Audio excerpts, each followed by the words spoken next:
Welcome to This Week in Family Medicine. This week we are covering 6 notable papers spanning chronic disease and mental health complexity, respiratory care and infection tracking, and the clinical challenges of primary care referrals and prescribing. Let us dive in.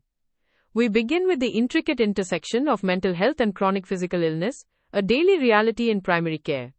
A major international study, published in BMC Primary Care, utilized data from the first cycle of the Organization for Economic Cooperation and Development, patient-reported indicator surveys, analyzing over 100,000 primary care patients aged 45 and older across 19 countries.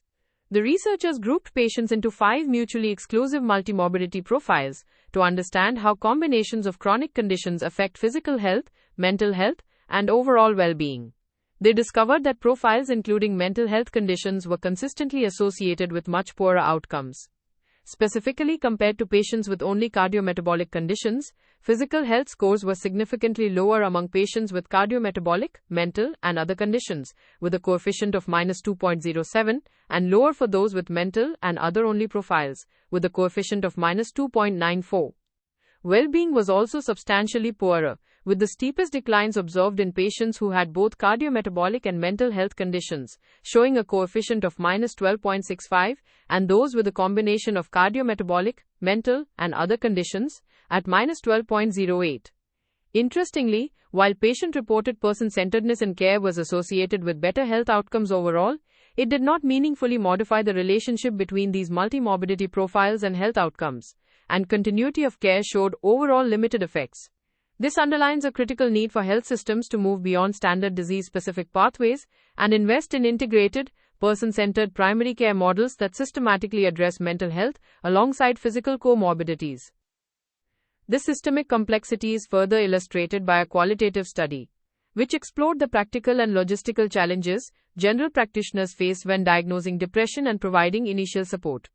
Through semi-structured interviews with 10 general practitioners across Scotland, the northeast of England, and Northern Ireland, the researchers identified 3 primary challenges: the clinical complexity of how depression presents, severe constraints on time and appointment access, and the erosion of continuity of care. The participating clinicians emphasized that diagnostic uncertainty is often compounded by these external, structural pressures rather than just clinical ambiguity. Together, these 2 studies highlight that managing mental health in primary care, whether as a primary diagnosis or as a complicating factor in multimorbidity, demands not only clinical acumen, but also structural support, adequate consultation time, and systems designed to facilitate continuous, integrated patient relationships. Next, we turn to respiratory health and the management of acute and chronic infections in the community. In BMC Primary Care, a qualitative study investigated the barriers and facilitators to prescribing and adopting anti-inflammatory maintenance and reliever therapy, known as MART, for adult asthma. Despite strong guideline recommendations from bodies like the Global Initiative for Asthma, endorsing combined inhaled corticosteroid and formoterol as the preferred reliever, uptake in the United Kingdom has remained low. By interviewing primary care practitioners and patients from practices that participated in a program to reduce short-acting beta-agonist overuse, the researchers identified key factors influencing implementation. On the practitioner side, facilitators included strong clinical knowledge, refined asthma management skills, and supportive practice prescribing and appointment systems. However, clinicians faced barriers such as limited resources, treatment disruptions following emergency hospital presentations, and the challenge of managing patient-specific obstacles. For patients, the barriers were deeply psychological, including a strong emotional dependence on their quick-relief short-acting beta-agonist inhalers, a fear of discontinuing them, a lack of understanding of why they should switch to maintenance and reliever therapy, and a reluctance to change due to fears of being unable to secure a timely appointment if their asthma worsened. To successfully transition patients to this safer guideline-recommended regimen, clinicians must actively address these psychological dependencies and clearly explain the physiological rationale of anti-inflammatory reliever therapy. Meanwhile, managing acute respiratory infections remains one of the most frequent tasks in primary care, though a new study from Norway suggests we only see the tip of the iceberg. This cross-sectional study surveyed adults to track the incidence of self-reported infections, doctor visits, antibiotic use, and work absenteeism over a 3-month period. Nearly 75% of respondents reported experiencing an infection, with respiratory tract infections being the most common, affecting nearly 64% of the cohort. Within this group, approximately half reported a common cold, nearly a third suffered from an influenza-like illness, and about 18% contracted COVID-19. Crucially, only about 1 in 5 patients with a respiratory infection actually visited a general practitioner. Bronchitis and pneumonia were the most likely to prompt a clinical visit, occurring in over half of those cases, and also resulted in the highest rate of antibiotic prescriptions, at 25%.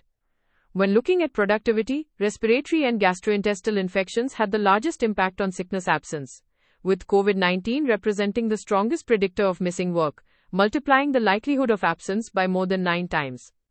This highlights that while the vast majority of respiratory infections are self-managed at home without clinical intervention, their collective societal and economic impact through absenteeism remains profound. Our final theme focuses on optimizing clinical decision-making, both in prescribing new therapies and in communicating through specialist referrals. In the Scandinavian Journal of Primary Health Care, researchers explored how primary care physicians in Sweden perceive and experience the pharmacological treatment of obesity. Through 11 in-depth interviews, the study found that while new anti-obesity medications are highly valued as tools to initiate person-centered discussions and support weight loss, they also introduce significant clinical uncertainty. Physicians expressed concerns regarding the complexity of obesity, a lack of clinical consensus on classification and treatment pathways, unclear guidelines on the necessary duration of therapy, and substantial economic barriers for patients. The multifactorial nature of obesity raised difficult questions about where clinical responsibility lies and how limited primary care resources should be allocated. The authors conclude that clear national guidelines and a shared clinical understanding of obesity are urgently needed to reduce this uncertainty and support primary care clinicians in utilizing these medications effectively. Effective communication is equally vital when referring patients to secondary care, as demonstrated by a retrospective study in BMC Primary Care that examined how general practitioner referral letters predict triage outcomes for patients with dysphonia.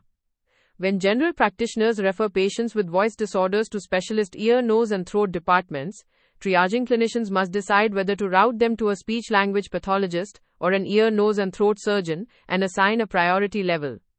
In a review of 150 voice-disordered adults, the study revealed that female gender, a history of smoking, and current smoking significantly predicted being triaged directly to the ear, nose, and throat pathway and being categorized as high priority, as did a history of previous thyroid surgery. However, there was no significant association between the specific voice symptoms documented in the referral and the final triage decisions. Alarmingly, a quarter of the referral letters completely omitted critical lifestyle information regarding smoking and alcohol consumption. This omission directly hinders the triage process, suggesting that general practitioners can significantly improve the accuracy and speed of specialist triaging by consistently documenting key lifestyle risk factors rather than focusing solely on symptom descriptions. If you only have time for one paper this week, make it the qualitative study on the barriers and facilitators to implementing maintenance and reliever therapy for asthma. This paper provides invaluable practical insights into the psychological barriers patients face when moving away from short-acting beta agonists, giving clinicians a clear roadmap on how to communicate the benefits of combined inhalers and improve adherence to international guidelines. Here are the key takeaways from this week in family medicine.